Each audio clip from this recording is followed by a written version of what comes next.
Ya, Assalamualaikum Ustadz, sama Pak Ardi semuanya. Bismillah. Salam kenal, saya Bambang. Waalaikumsalam. Sedikit pertanyaan, saya jujur baru mengenal ini BPI Syariah. Ada sedikit diskusi sama kawan-kawan. Seperti sama-sama diketahui asal muasal BFI ini kan leasing murni konvensional ya. Mungkin sekitar 4-5 tahun mendirikan BPI Syariah. Afwan kalau salah nih. Pertanyaan saya, asal muasal modal BFI Syariah ini apakah dari BFI yang konvensional atau memang dipisahkan? Demikian. Jazakallah khair Ustaz. Pak Ardi, Assalamualaikum. Waalaikumsalam warahmatullahi wabarakatuh. Silakan Pak Ardi. Ada Ustaz ya? Iya, saya nggak tahu pertanyaannya itu kapan apa tadi Pak Bambang. BPI Syariah itu ada dan dananya. Ya saya nggak tahu. Oh iya ya, ini bukan iya ya, baik Ustaz. Ya Pak Bambang, ini terkait pertama BPI Syariah itu ada dari kapan? Itu kita sudah ada dari tahun 2018 Pak, itu bulan Februari. Memang status kita saat ini atau status kami saat ini masih UUS Pak, Unit Usaha Syariah, gitu, yang mana notabene memang masih menginduk kepada usaha kita yang masih konvensional. Gitu. Kalau ditanya modalnya kita dari mana, itu memang dari induk usahanya kita, Pak. Gitu. Cuma memang dari segi pencatatan, accounting dan segala macam kita sudah terpisah, Pak. Sudah tersendiri karena memang dari OJK-nya sendiri itu mengharuskan dari segi accounting catatan itu dipisah karena kita pelaporannya untuk yang syariah itu kepada OJK yang divisi syariah.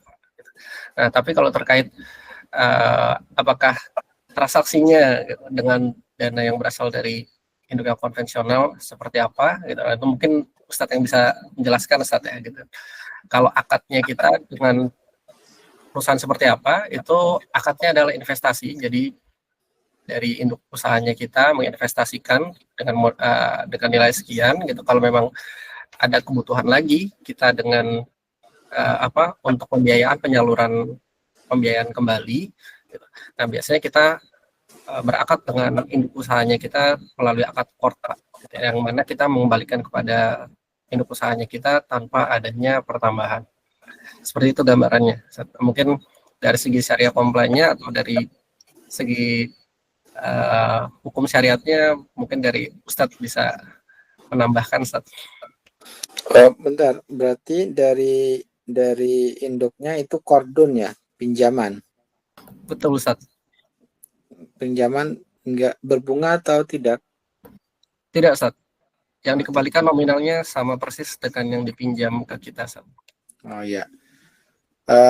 Baik, mungkin yang menjadi keraguan Pak Bambang itu kan uangnya dari induknya kan konvensional. Kalau konvensional kan berarti ada bunganya, gitu ya Pak Bambang ya.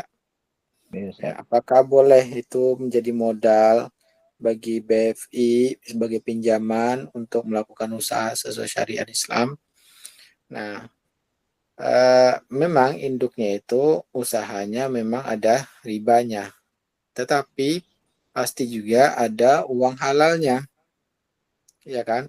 Gak mungkin semuanya uang bunganya, pasti juga ada uang halal mereka, ya bercampur antara halal dan haramnya. Nah, adapun uang orang yang bercampur halal dan haramnya, maka kita boleh transaksi dengan mereka asalkan transaksi kita adalah halal. Contohnya orang Yahudi, uang mereka itu bercampur halal dan haram. Allah mengatakan bahwa wa akhdhihim riba wa qanuhu anhu. Orang Yahudi tersebut mereka sudah dilarang melakukan riba, mereka melakukan riba. Di sini Allah menjelaskan bahwa Yahudi melakukan riba, melakukan suap.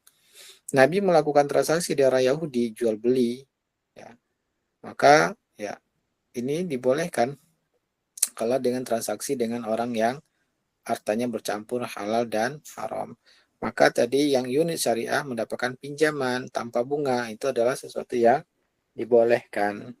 Nah, adapun harta dari induknya bercampur dengan yang haram dan ada halalnya maka boleh, ya.